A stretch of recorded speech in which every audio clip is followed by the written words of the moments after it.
시청자 여러분 안녕하세요. 알기 쉬운 보험으로 인생 설계를 도와드리는 인생설계 원픽 진행의 김혜연입니다. 100세 시대를 살다 보면 겪게 되는 크고 작은 일들을 위한 보험에 대해 쉽게 알려드리겠습니다. 오늘 인생설계 원픽과 함께 하시면서 하루하루의 생활을 설계해 나가는 방법 찾아가 보시죠. 인생설계 원픽 생방송은 유튜브 서울경제TV 검색 후 아래에 나오는 방법을 통해 실시간 스트리밍으로 함께 하실 수 있습니다. 아울러 인생설계 원픽에서 제공하는 정보는 전문가들의 조언일 뿐 해당 보험의 가치나 수익률에 대해서는 보장하지 않는다는 점 참고해 주시기 바랍니다. 또한 서울경제TV, 서울경제신문은 당사의 브랜드입니다. 서울경제증권TV, 서울경제 손실복구팀과는 무관하며 기타 유사 명칭에 주의해 주시기 바랍니다. 그럼 인생설계 원픽 본격적으로 시작해 보겠습니다. 오늘도 여러분의 인생을 현명하게 설계해 주실 세 분의 전문가님과 함께합니다. 전문가 여러분 안녕하세요. 안녕하세요. 안녕하세요. 네, 한 분씩 시청자 여러분과 인사 나누도록 하겠습니다. 먼저 조상우 전문가님, 시청자 여러분께 인사 부탁드립니다.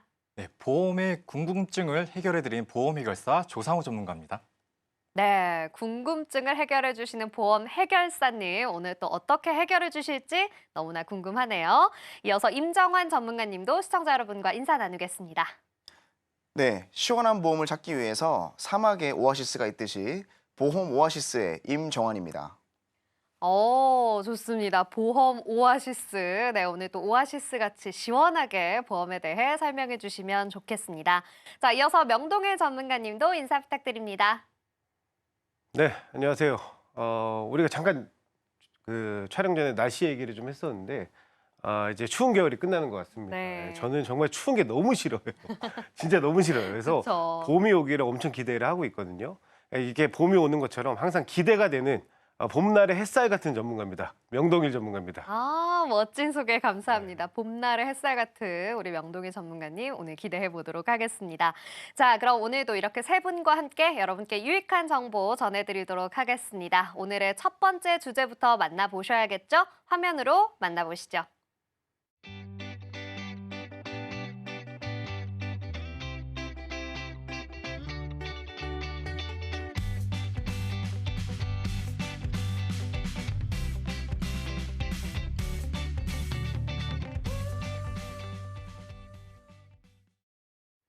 네, 오늘의 첫 번째 주제는 바로 운전자 보험입니다. 관련해서는 우리 조상우 전문가님과 함께 이야기해 보려고 하는데요. 전문가님, 오늘의 주제를 또 선정해 주신 이유는 어디에 있을까요?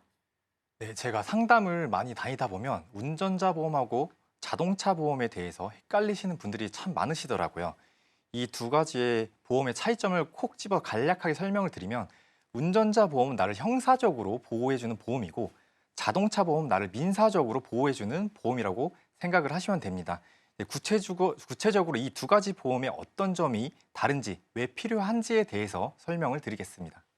네, 좋습니다. 운전자 보험과 자동차 보험.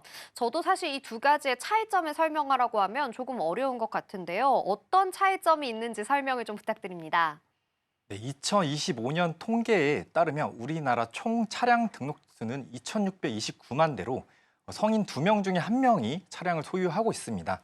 의무적으로 자동차 보험이 가입이 되어 있기 때문에 2명 중에 1명은 자동차 보험이 가입이 되어 있는 거고요. 그중에 운전자 보험을 가입하신 분들은 500만 명 정도 된다고 합니다.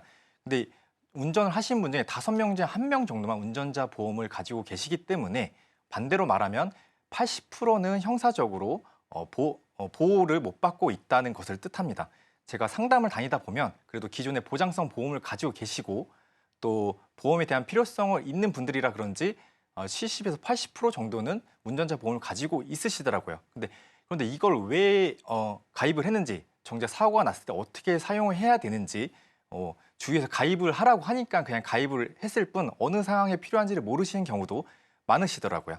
일단 자동차 보험과 운전자 보험 뭐가 다른지부터 설명을 드리겠습니다. 네. 자동차 보험은 나를 민사적인 책임에서 보호를 해주는 보험이라고 생각하시면 되고요. 신차나 중고차를 구매를 하시면 무조건 가입을 해야 되는 의무 보험이기 때문에 1년 가입을 하셔야 되고 1년에 한 번 무조건 재가입을 해야 되는 특성이 있습니다. 그리고 이 갱신일이 지났을 때 과태료가 부과되는 특징이 있기 때문에 이 갱신 일자가 지나지 않았는지 그것도 잘 신경을 쓰셔야 됩니다. 아까 말씀드린 것처럼 타인의 신체와 차량의 손해에 대한 민사적인 책임을 보장해주는 보험이고요. 사고가 나서 보험 처리할 경우에 그 다음 년부터는 할증이 되면서 금액이 계속 올라가는 특징이 있고 그 반대로 무사고 기간이 길어지면은 할인되는 특징이 있습니다. 운전자 보험 나를 형사적인 책임에서 보호를 해주는 보험이라고 생각하시면 되고 이 운전자 보험 특징은 의무적으로 들어야 되는 보험이 아니기 때문에 차량 소유하신 분 중에 20% 정도만 가입이 돼 있는 상태입니다. 자동차 보험은 자동차 보험에서는 보장되지 않는 12대 중과실에 대한 형사적인 책임을 보호해 주는데 그 12대 중과실에 대해서는 잠시 후에 설명을 드리겠습니다. 운전자 본인에게 발생한 피해 금액만큼 보험을 수령할 수 있고 가끔 3년치를 한 번에 내시는 분들이 있는데 이건 월 1회씩 내는 게 보통 정상적인 보험이라고 생각하시면 되고요. 또 사고나 벌점이 많아도 운전자 보험을 가입을 하실 수가 있고 뭐 사고가 많이 난다고 할증이 되거나 그런 것도 없고요.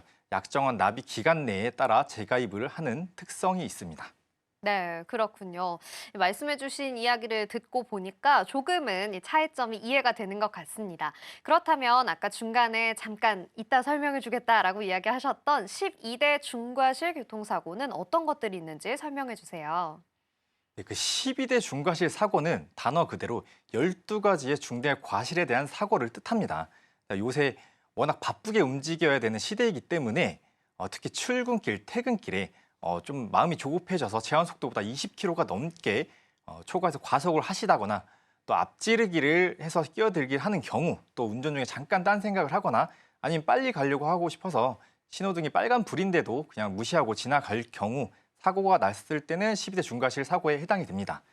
그리고 여행 가실 때 한적한 도로에서 편도 1차선인데 앞차가 너무 천천히 가는 경우가 있어요. 이럴 경우에 저도 엄청 답답한데 중앙선을 침범해서 추월하려고 하다가 반대편에서 오는 차량 사고가 날 경우에도 12대 중과실에 해당이 되기 때문에 좀 답답하더라도 천천히 가시는 것을 추천드립니다. 그리고 횡단보도에서의 사고, 특히 요새 우회전 할 때 사고가 나는 경우는 거의 운전자 과실이 100%고 책임을 져야 되기 때문에 우회전 횡단보도 사고를 조심을 하셔야 됩니다. 그리고 운전자들이 가장 조심하시는 게 민시법이 적용되는 어린이 보호구역. 여기서 사고가 났을 경우에는 치명적입니다. 2020년 3월부터 시행이 된 민시법이 있는데 그 어린이 보호구역에서 13세 미만의 어린이가 사망하였거나 상해를 입는 경우 나라에 내야 되는 벌금만 3천만 원이고요. 또 3년 이상의 징역을 받으실 수가 있기 때문에 어린이 보호구역 안에서는 특히나 운전을 조심하셔야 됩니다. 자, 그렇기 때문에 지금 운전자 보험은 형사적인 책임에서 나 자신을 보호할 수 있는 필수적인 보험이라고 생각을 하고 있고요. 자, 그리고 운전자 보험에서 적용이 안 되는 3가지가 있습니다. 음주 사고, 무면허 사고, 뺑소니 사고는 운전자 보험으로 보호를 받으실 수가 없기 때문에 이 3가지는 절대 하시면 안 됩니다. 네, 그렇죠. 우리 전문가님의 이야기를 듣고 보니까 운전을 할 때 더욱더 조심해야겠다라는 생각이 드는데요. 자, 결국 운전자 보험 그리고 자동차 보험 보장하는 것들이 조금 다른 건데 자동차 보험은 차에 가입이 되는 거고 운전자 보험은 나 혼자만 좀 보장이 되는 건가요? 네, 그게 가장 큰 차이점이라고 말할 수 있습니다. 자동차 보험은 해당 차량을 따라다니면서 보상을 해준다고 생각하시면 되고요. 자, 운전자 보험 나를 따라다니면서 보상을 해준다고 생각을 하시면 됩니다. 자동차 보험은 그 차량에 대해서 운전자 본인 1인 한정, 뭐 부부 한정, 가족 한정 이런 식으로 지정해 놓고 그 차량에 보험을 들어놓은 사람만 보장을 해주는 방식이고요. 운전자 보험은 이걸 가입하시면 내가 어떤 차량을 운전하시던 간에 보장을 받으실 수가 있습니다. 내 명의의 차량뿐만 아니라 친구나 지인, 뭐 회사 차량, 부모님 차량 어떤 명의든 상관없이 내가 운전을 하다가 사고가 났을 경우에 보장을 받으실 수가 있습니다. 예를 들어 내가 회사 차량으로 출장을 가다가 사고가 났는데 회사에서는 뭐 조치를 안 해주려고 하는 경우도 있을 수가 있기 때문에 이럴 경우에 내가 들어놓은 운전자 보험으로 형사적인 책임과 내가 피해 입은 상해에 대해서 보장을 받으실 수가 있습니다. 아직 구분이 어려우신 분들을 위해서 직관적으로 보험료로 예시를 들어드리면 자동차 보험은 1년에 한 번 내는 보험료고 개인마다 사고나 이렇게 천차만별이기 때문에 1년에 30만 원이나 어떤 분은 300만 원, 400만 원까지 내신 분도 있습니다. 사고를 많이 내시면은 점점 할증이 되는 보험이기 때문에 점점 비싸집니다. 뭐 또 사고를 안 내신 분들은 점점 뭐 50만 원 됐던 게 45만 원 이런 식으로 줄어듭니다. 다 그 반면에 운전자 보험 매월 납부를 하는 보험이고 운전자 보험 특약만 넣게 되면 영업용은 한 3만 원에서 3만 원 중반대, 비영업용 개인 보험은 뭐 만 원에서 만 원 중반대 라고 생각하시면 됩니다. 네. 네, 그렇군요. 이렇게 금액으로 딱 비교를 해주시니까 더 그 차이가 와닿는 것 같습니다. 자, 그런데 주변에 운전자 보험 얼마나 내고 있어? 하고 물어보면 뭐 만 원에서부터 10만 원대까지 정말 보험료가 천차만별이더라고요. 많이 내는 게 좀 더 좋은 건가요, 전문가님? 자, 아주 좋은 질문을 해주셨는데요. 제가 상담을 다니다 보면 운전자 보험 내 거 5만 원이다, 10만 원이다 이렇게 자랑스럽게 얘기하시는 분들이 있습니다. 근데 이건 자랑할 일이 아니라 거의 약간 호갱을 당하신 거고 불필요한 보험료를 내신 거라고 보시면 됩니다. 자, 이 두 가지의 경우가 있는데 첫째는 적립금입니다. 이 적립금이라고 들어보셨을 텐데 은행으로 따지면 저축 개념이에요. 근데 제가 앞서 운전자 특약만 넣었을 경우에 영업용은 3만 원, 뭐 개인은 만 원에서 15,000원 이 정도라고 보시면 되는데 이 이상을 초과하는 금액은 운전자 보장이 아닌 적립금으로 채워져 있을 가능성이 아주 높습니다. 특히 내 운전자 보험료가 11,532원, 뭐 15,230원 이런 식으로 1원 단위나 10원 단위로 끝나는 게 아니라 뭐 2만 원, 3만 원, 5만 원 이런 식으로 1,000원 단위나 만 원 단위로 되어 있으면 무조건 적립금이 100% 들어가 있습니다. 가끔가다 운전자 최저보험 여성분들 같은 경우는 만 원에 되는 경우가 있는데 이 경우에는 아주 잘 들어져 있는 거니까 걱정 안 하셔도 됩니다. 그리고 운전자 은행에서 저축을 할 경우에는 원금에 이자를 더해주지만 운전자의 적립금을 넣을 경우에는 이자가 발생한 것이 아니고 사업비가 떼어 나가기 때문에 고객분들한테는 손해라고 보시면 됩니다. 자, 그럼에도 불구하고 일부 설계사들은 고객들이 운전자 보험을 설계를 할 때 아무 설명도 하지 않고 이런 식으로 적립금을 많이 넣는 경우가 있습니다. 이렇게 되면 보험사와 설계사는 이득이지만 이 보험 가입자는 손해를 보기 때문에 적립금을 넣는지 안 넣는지 주의를 하시면 될 것 같습니다. 따라 굳이 적립금을 보험료에 많이 넣으시는 것보다 본인에게 필요한 보장을 보강하시거나 아니면 목돈을 모으시고 싶은 분들은 저축 상품에 가입하시는 것이 훨씬 현명한 선택이라고 말씀을 드릴 수가 있습니다. 네, 그렇군요. 근데 결국에는 뭐 5만 원, 10만 원 이렇게 많이 내시는 분들이 조금 손해를 보고 있다라고 볼 수도 있겠습니다. 자, 그러면 이 운전자 보험은 가입하고 나서 계속해서 쭉 유지하면 되는 건가요? 아닙니다. 자, 운전자 보험은 가장 관리가 필요한 보험 중에 하나라고 말씀을 드릴 수가 있습니다. 왜냐하면 운전자 보험을 가입하시고 보통 2년 정도 지나면 보장 한도가 많이 늘어나기 때문에 근데 제가 내는 월 보험료는 거의 증가하지 않습니다. 그리고 약관이나 보장 내용이 업그레이드가 많이 됩니다. 2년이나 3년 정도가 지나면.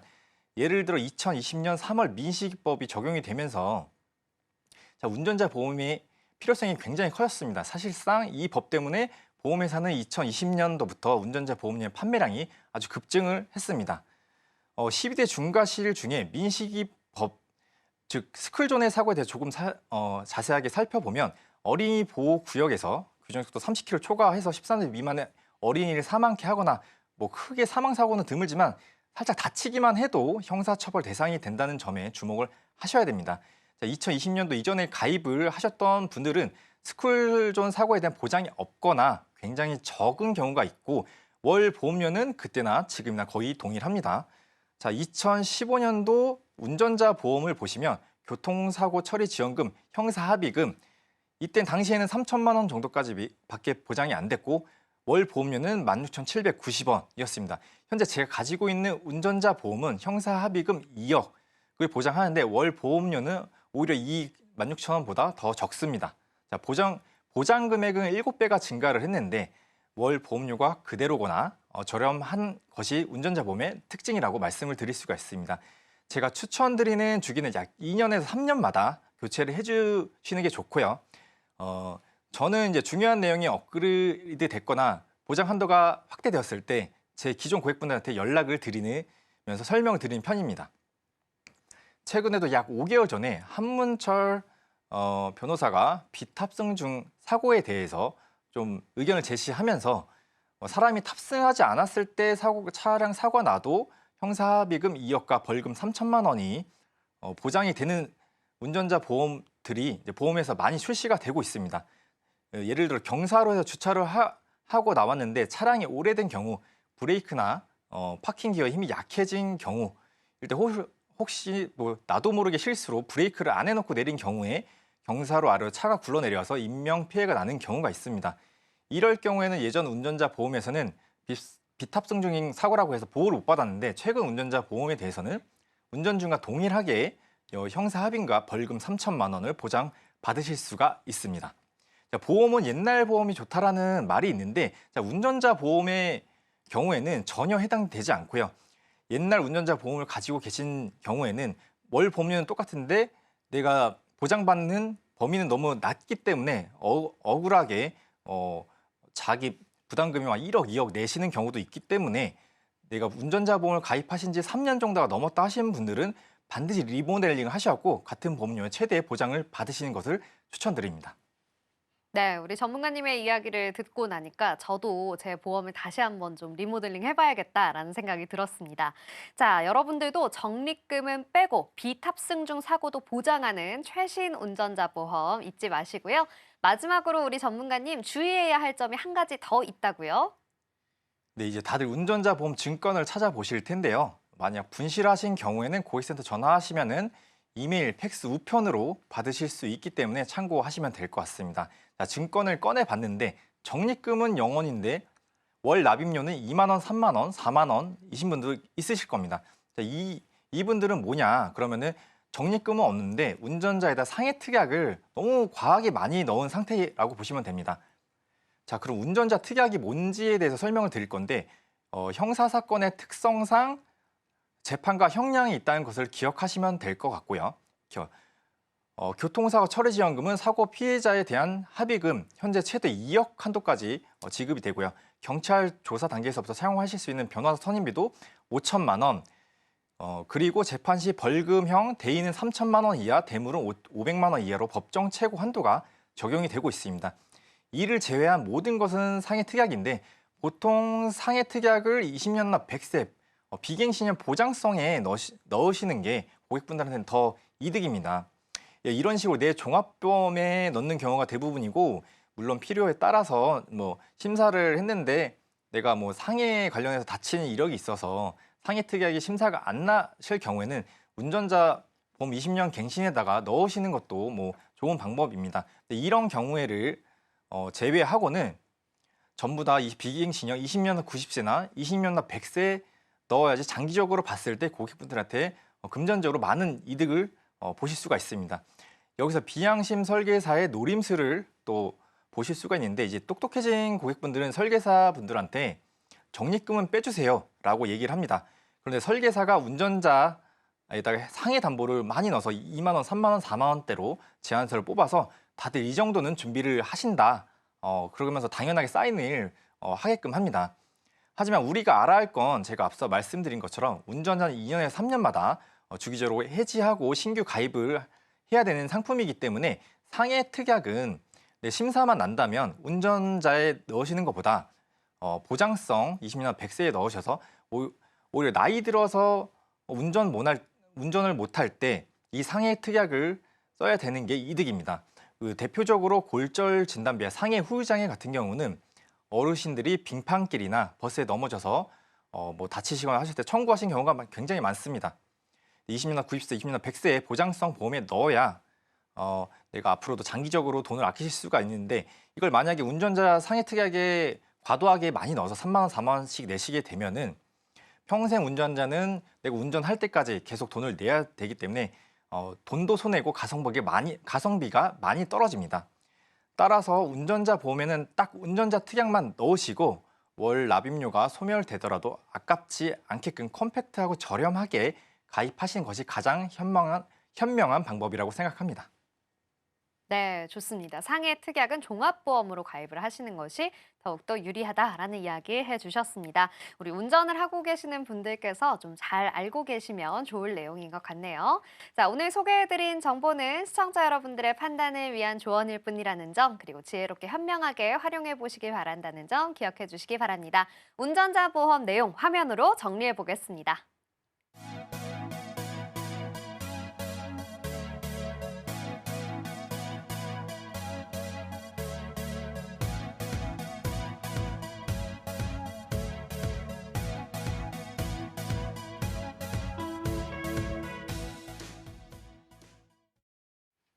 네, 운전자 보험까지 알아봤습니다. 오늘 첫 번째 주제를 이렇게 꼼꼼하게 알아보고 나니 두 번째 주제도 정말 궁금해지는데요. 오늘의 두 번째 주제 화면으로 만나보시죠.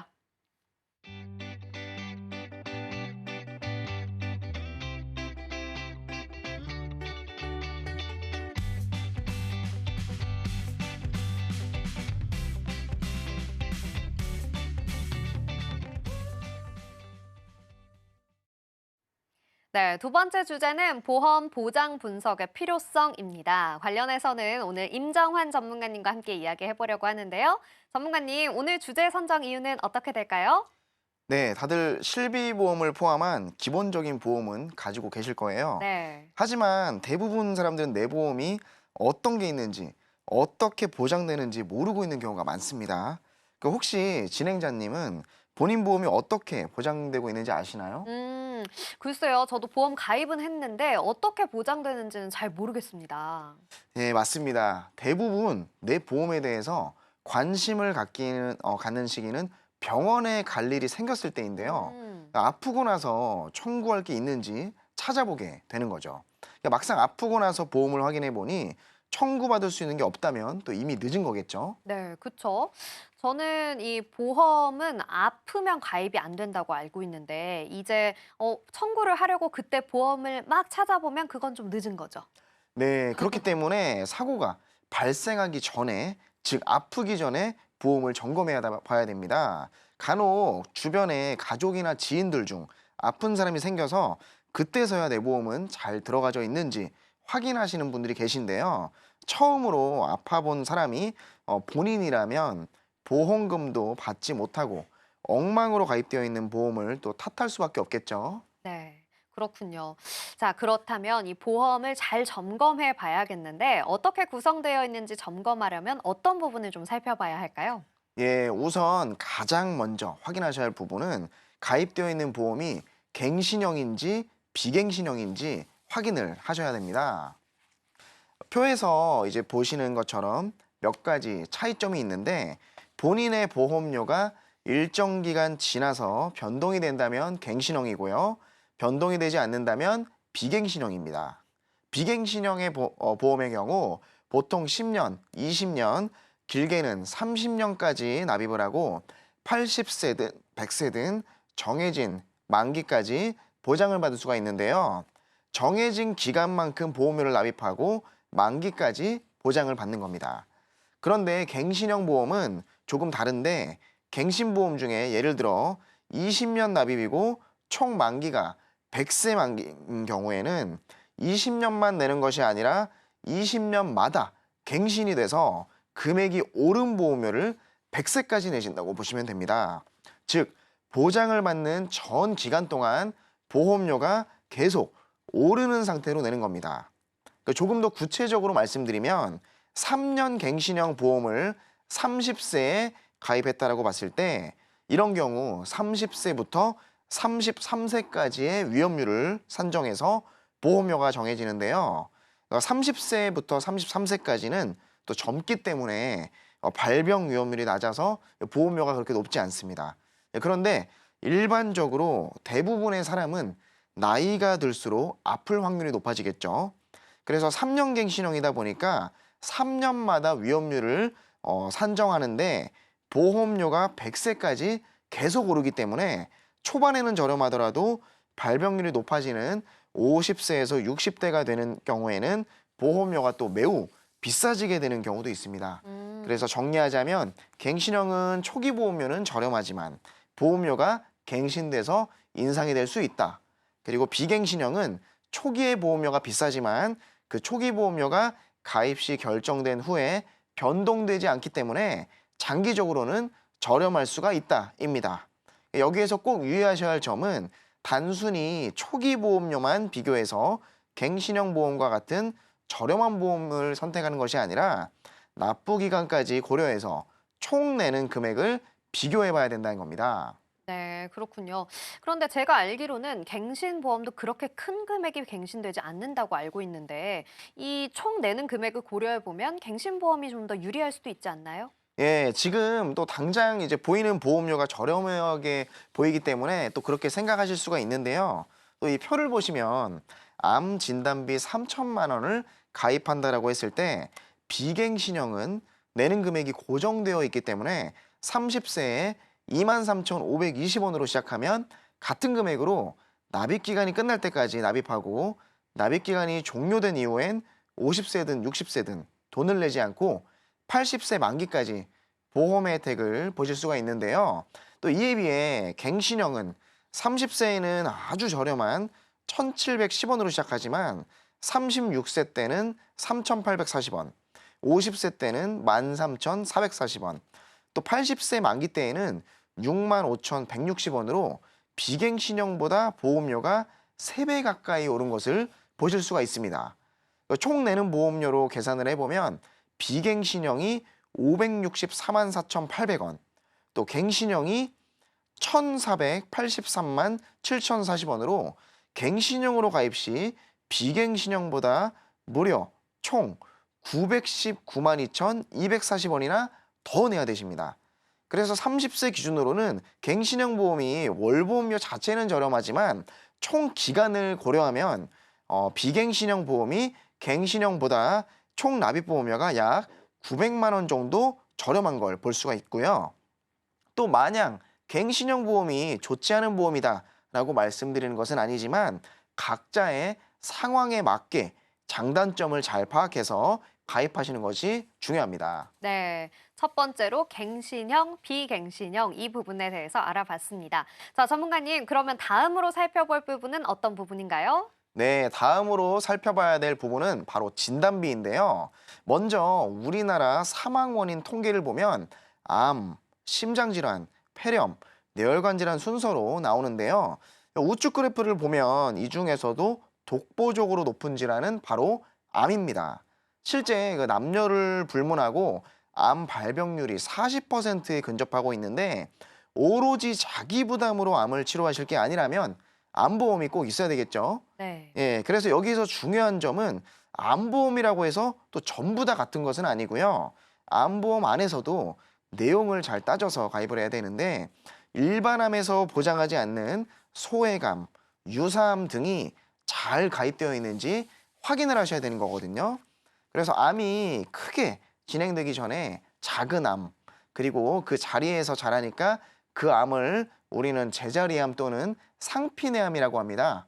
또 유사암의 범위는 보험사마다 다를 수는 있지만 기타 피부암, 갑상선암, 제자리암, 경계성 종양이 있고 일부 회사에서는 대장점막내암까지 포함하고 있습니다. 그리고 그 위의 암들을 우리는 일반암이라고 하는데요. 또 이와 같이 갑상선암, 경계성 종양, 기타 피부암, 제자리암은 유사암으로 분류가 되기 때문에 일반암에서는 보장을 안 해주거든요. 그래서 암에 대해서 전부 보상을 받으려면 일반암, 유사암, 그리고 소외감 진단비 등 약관에 따라 모든 암이 보장되는 특약이 들어가 있는지를 꼭 확인하셔야 되고요. 또 요즘은 대부분 건강검진 잘 받잖아요. 그래서 이 조기 발견이 잘 된다는 겁니다.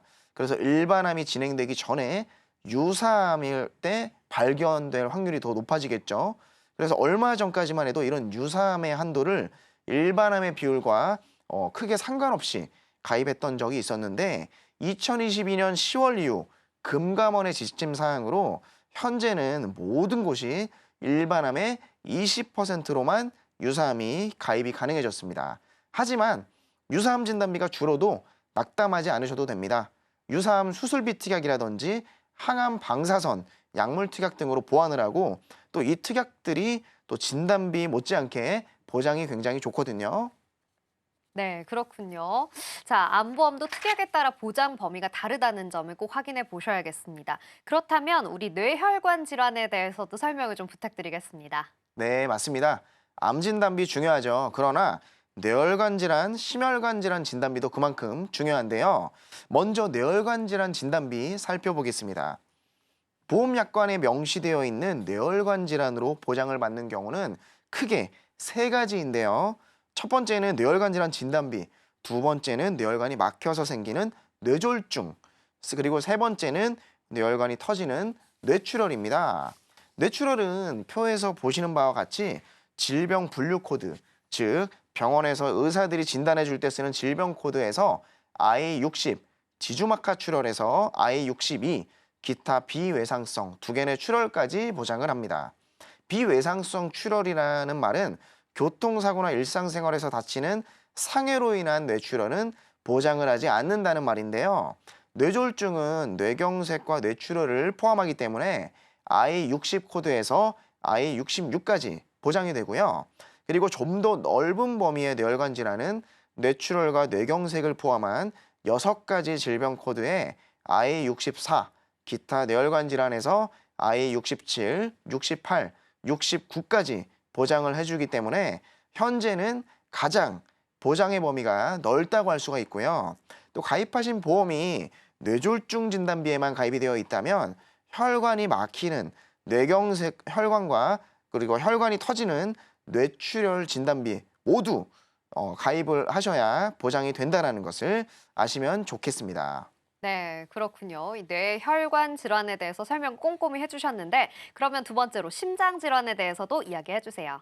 네, 표에서 보시는 바와 같이 예전의 보험의 경우 급성심근경색 진단비는 허혈성 심장질환의 일부인 급성심근경색증만 보장해주는 경우가 많아서 급성심근경색증 진단비는 혈관이 좁아지는 협심증은 보장하지 않습니다.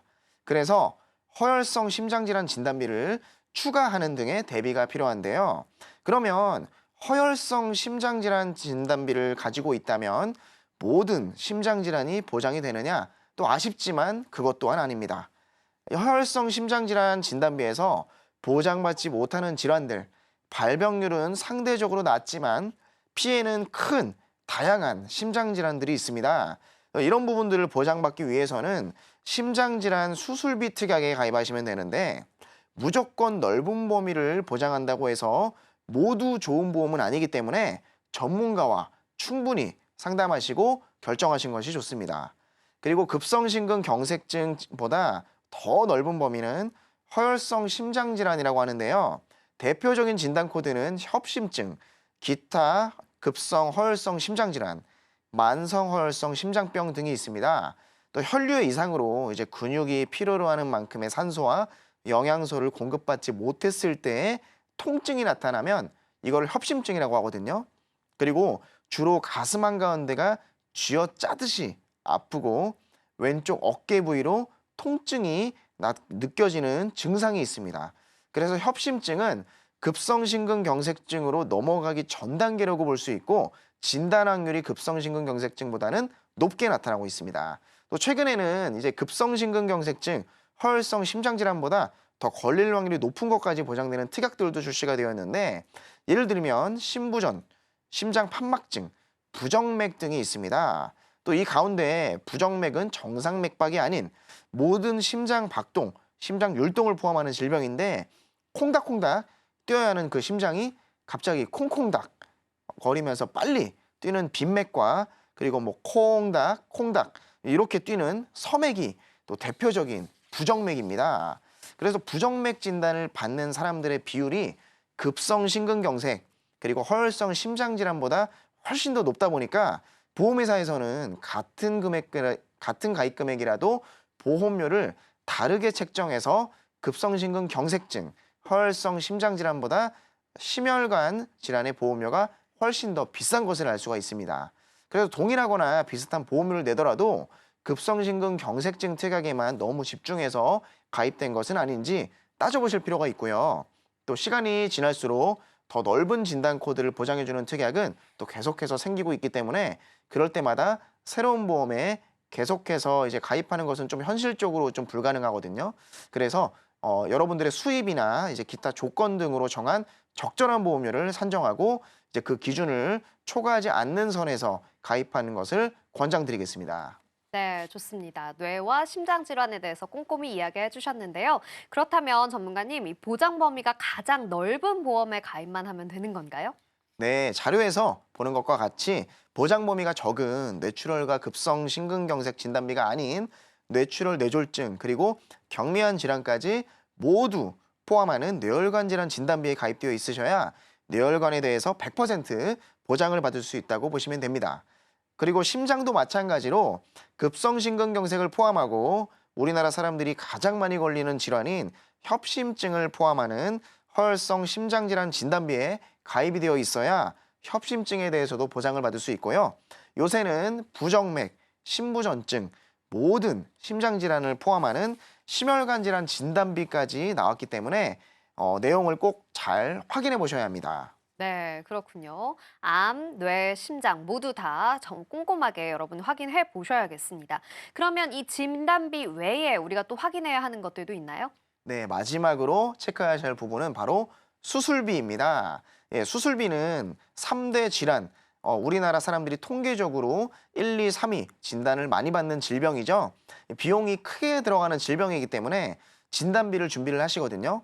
그런데 이 이외에 그 질병으로 또 수많은 질병과 상해로 병원을 또 가잖아요. 또 갈 때 수술을 하게 되면 또 수술비가 또 많이 지출이 되거든요. 그래서 이 수술비를 꼭 질병과 상해 수술비도 잘 가입이 되어 있는지 확인을 하셔야 됩니다. 네.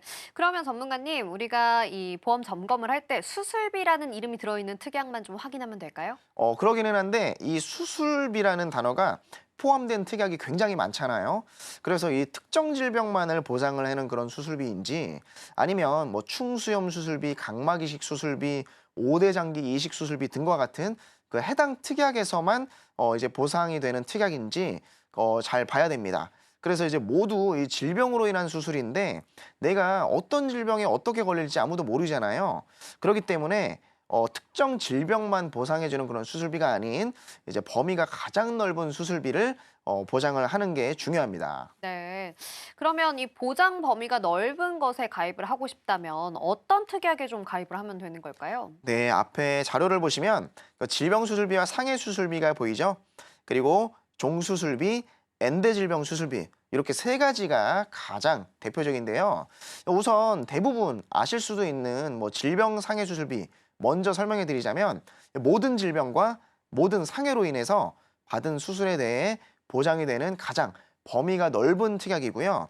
또 보상 확률이 높고 범위가 넓은 대신에 또 보상 금액은 적다는 게 좀 단점이기는 합니다. 네, 그렇군요. 보장 범위가 넓은데 그 금액이 작다라는 단점이 있다.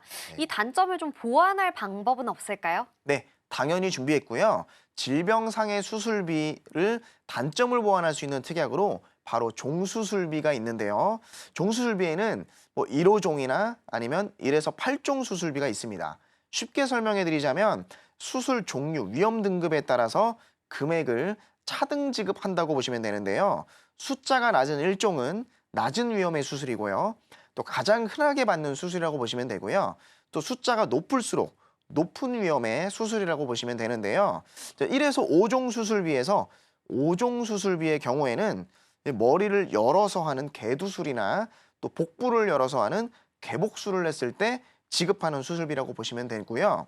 또 우리 고객님들께서 또 숫자가 더 높기 때문에 뭐 8종 수술비가 더 좋다라고 생각하시는 경우가 또 종종 있는데요. 또 숫자가 높다고 해서 또 결코 좋은 담보는 아니고 각자의 특징이 다른데요.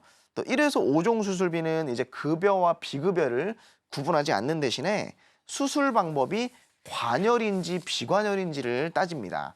그러나 1에서 8종 수술비는 관열이나 비관열 수술을 구분하지는 않는 대신에 이 담보의 단점이 바로 비급여를 이제 보장하지 않는다는 점이거든요. 네, 그렇군요. 이 숫자가 크다고 해서 무조건 좋은 건 아니었네요. 자, 그럼 마지막으로 엔대질병 수술비는 또 어떤 특약일까요? 예, 엔대 질병 수술비는 각 회사별로 뭐 111대, 119대, 145대, 등 이제 회사별로 이제 각각 다르게 이제 나와 있거든요. 엔대 질병에 대한 수술비를 보장한다는 특약이고요. 또 여기서 회사별로 엔대 범위와 이제 고액 보장의 항목을 꼭 비교해 보셔야 합니다. 가령 이제 A 보험사는 뭐 췌장 질환으로 수술을 했을 때 최대 금액으로 지급을 하지만 B 보험사는 같은 수술을 했을 때 A 보험사 대비 뭐 2분의 1밖에 지급하지 않은 상황들이 발생하거든요. 이렇듯이 겉으로 숫자가 크다고 해서 좋은 것이 아니라 그 숫자보다는 그 안에 담고 있는 범위와 금액을 꼭 비교해 보는 것이 굉장히 중요합니다. 그리고 엔대 질병 수술비는 수술 종류에 따라서 지급하는 종수술비와는 달리 해당 질병에 대한 질병 분류 코드에 따라서 지급이 되기 때문에 수술 위험도가 높아 보상이 필요함에도 불구하고 상대적으로 적은 수술비를 받게 됩니다. 그래서 단독으로 가입하신 것보다는 종수술비와 같이 준비하신 것을 추천드립니다. 네, 이렇게 전문가님과 함께 보장보험 분석의 필요성 우리 한번 정리해 봤습니다. 화면으로 오늘 내용 정리해 볼게요.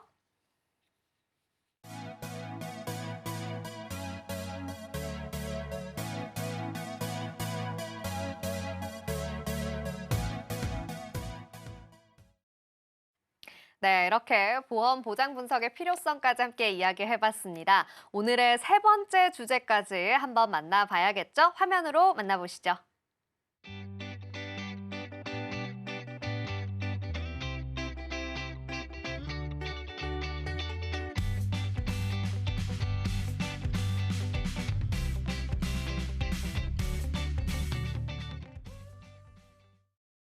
세 번째 주제는 수술비 보험입니다. 자, 명동일 전문가님과 함께 이야기해보려고 하는데요. 전문가님, 오늘 또 어떤 이유로 이 주제 선정해 주셨을까요? 네, 앞서서도 사실 수술비 얘기가 나왔잖아요. 네. 그만큼 중요하니까 제가 또 얘기를 하려고 하는 겁니다. 그런데 앞에 우리 임정환 전문가님이 너무 자세히 잘 설명을 해주셔가지고 저는 이제 그 부분을 말씀드릴게요. 왜 준비를 하셔야 되는지와 그다음에 어떻게 그럼 수술비를 활용을 했을 때 효과적으로 준비할 수 있는지 이 부분에 대해서 말씀을 좀 드리도록 하겠습니다. 네, 좋습니다.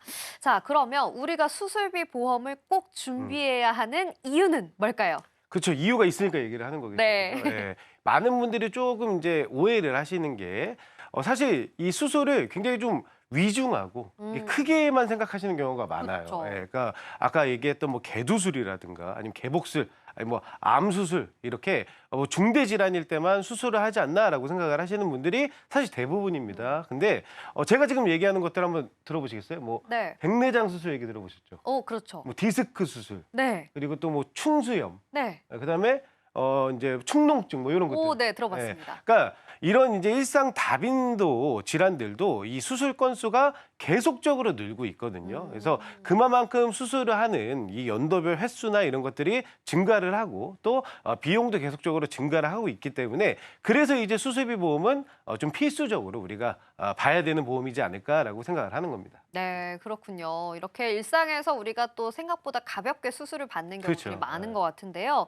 그러면 이제 수술비를 왜 준비해야 하는지는 알겠고, 네. 그러면 우리 시청자분들이 가장 궁금해하실 것들이 어떻게 준비를 해야 할까입니다. 어떻게 준비하면 좋을까요? 사실 이제 앞에 우리 그 전문가님이 임정환 전문가님이 수술 종류를 다 말씀을 해주셨잖아요. 네. 질병상해 수술비, 그다음에 뭐 5종 수술비, 그다음에 뭐 엔대 수술비에서 뭐 119대 질병 수술비 이런 네. 이 수술비 특약 세 가지를 다 준비하시는 게 제일 좋아요. 오, 네. 왜냐하면은 이 수술비는 저희가 왜 항상 전문가들이 가성비가 있고 가성비를 넘어서 가심비 보험이다라고 얘기를 하는 이유가 정액 반복 보장을 해주기 때문에 그렇습니다. 그래서 세 가지 특약의 수술비를 다 준비를 하신다라고 하면은 각각의 특약에서 중복해서 정해진 금액을 계속 보장을 반복해서 받으실 수 있는 거예요. 그래서 수술비 보험을 준비를 하실 때 일단 어떻게 하면 잘 준비를 해야 되는지 이 부분은 종류는 이미 다 말씀을 드렸으니까 팁을 드리면은 질병상해 수술비 꼭 준비하셔야 되고요. 종수술비 준비를 하셔야 되고 그리고 엔대 질병 수술비에서 세 가지를 꼭 세트로 준비를 하시는 게 가장 합리적으로 그리고 가성비 있게 수술비 보험을 준비하는 보험이다. 라고 말씀을 드릴 수가 있겠습니다. 네, 그렇군요. 네. 세 가지를 중복으로 다 하는 것이 필요하다라고 이야기를 맞습니다. 해주셨습니다. 자, 그러면 네. 지금 앞서 말씀해주신 여러 가지 수술비 종류들, 수술비 특약의 종류들이 네. 다양하게 있는데요. 이걸 다 들었을 때 네. 그거 말고도 우리가 또 준비를 하는 네. 또 다른 좋은 방법이 있을까요? 그렇죠. 일단은 우리 지금 아나운서님이 네. 이걸 다 준비를 하면 제가 여기까지 봤어요. 지금 네, 표정에서 네. 이걸 다 조금 준비하면 걱정이 되는 것 네, 같아요. 보험료가 너무 비싸지 않을까 이거 얘기하시려고 그런 거죠. 맞습니다. 네.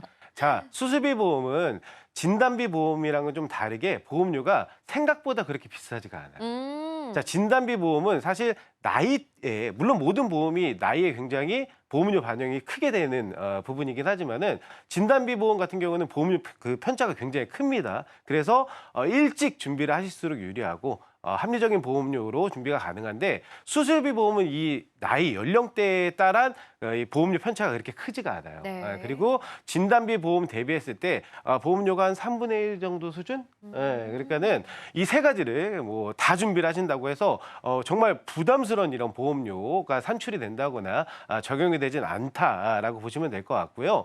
그리고 두 번째 팁을 네. 또 드리면은 좋습니다. 자, 원래 우리가 보험은 최대한 보험료는 적게 내는 게 좋고 그렇죠. 그리고 보장 기간은 많게. 길게. 그죠? 네. 예, 근데 수술비 보험은 조금 다르게 보시는 게 좋아요. 자, 질병 수술비가 있고 상해 수술비가 있다고 말씀을 드렸잖아요. 우리가 상해 같은 경우는 사실은 나이를 먹어도 내가 다치기 싫어. 마음 먹는다고 해서 이게 내 마음대로 되나요? 안 되죠. 그죠? 예, 네. 빙판길에 넘어질 수도 있고 제가 아시는 분은 김장을 하시다 골절을 당하신 분도 있어요. 네. 예, 김치 하시다가. 예. 그래서 이 상해 관련된 수술비는 만기를 최대한 길게 가져가는 게 좋고요. 다만 질병 관련된 수술비 같은 경우는 사실 고령자면은 네. 병원에서도 수술하는 거를 굉장히 부담스러워합니다. 그렇죠. 왜냐하면 위험할 수 있죠. 그렇죠. 이게 뭐 체력이라든가 이런 것들이 아무래도 고령이 되면은 이제 떨어지고 위험해질 수 있기 때문에 고령자분들은 이 수술을 병원에서 좀 부담스러워하는 경향이 있거든요. 그래서 굳이 질병 관련된 이 수술비들은 만기를 100세까지 길게 가져갈 이유가 있나? 차라리 그렇군요. 조금 만기를 뭐 90세라든가 이렇게 줄이면은 한 10년 정도의 또 보험료가 세이브가 되는 거기 때문에 네네. 질병 수술비와 상해 수술비는 만기를 좀 다르게 가져가시면 조금이라도 보험료를 줄일 수 있는 이 보험료 절감 효과까지 보실 수가 있다라고 팁을 좀 드릴 수 있습니다. 네, 우리 전문가님께서 우리 시청자분들의 상황에 아주 꼭 맞는 그렇죠. 보험료 절감 팁까지 이야기해 주셨습니다. 전문가님, 그럼 네. 마지막으로 우리 수술비 특약 준비할 때 주의점 짧게 정리 부탁드립니다. 네, 자, 일단 보험하면은 건강한 사람들의 전유물이야 이렇게 생각을 하시는 분들이 있는데 수술비 보험이나 뭐 그 여러 보험들이 다 요즘은 간편보험이란 게 생겼어요. 그래서 최근에 뭐 병원력이 있으시거나 아니면은 뭐 만성 질환을 앓고 계신 분들도 얼마든지 수술비 보험 준비가 가능하시니까 이게 좀 너무 이렇게 그 거리감을 두고 네. 생각하지 마시고 자, 두 번째는 세트로 꼭 준비를 하셨을 때 정말 큰 효과를 보실 수 있다는 거에서 질병 상해 수술비, 종수술비, 엔드 수술비를 최대한 같이 준비를 하시고 만약에 현실적인 부분인 보험료가 좀 걱정이 된다. 이것도 진단비보다는 굉장히 합리적인 보험료로 수술비는 구성이 가능하기 때문에 보험료적인 부분도 그렇게 크게 걱정하지 않으셔도 된다. 자, 그리고 마지막으로 질병과 상해는 아무래도 이제 만기 부분을 조금 달리 가져가시면은 보험료를 내가 조금이라도 절감하고 합리적인 그 보험료 지출이 가능하다는 점 이렇게 세 가지를 좀 강조드리고 싶습니다. 네, 좋습니다. 네. 오늘 소개해드린 정보 시청자 여러분들의 판단을 위한 조언일 뿐이라는 점 기억해 주시고요. 수술비 특약에 대해서 화면으로 정리해 볼게요.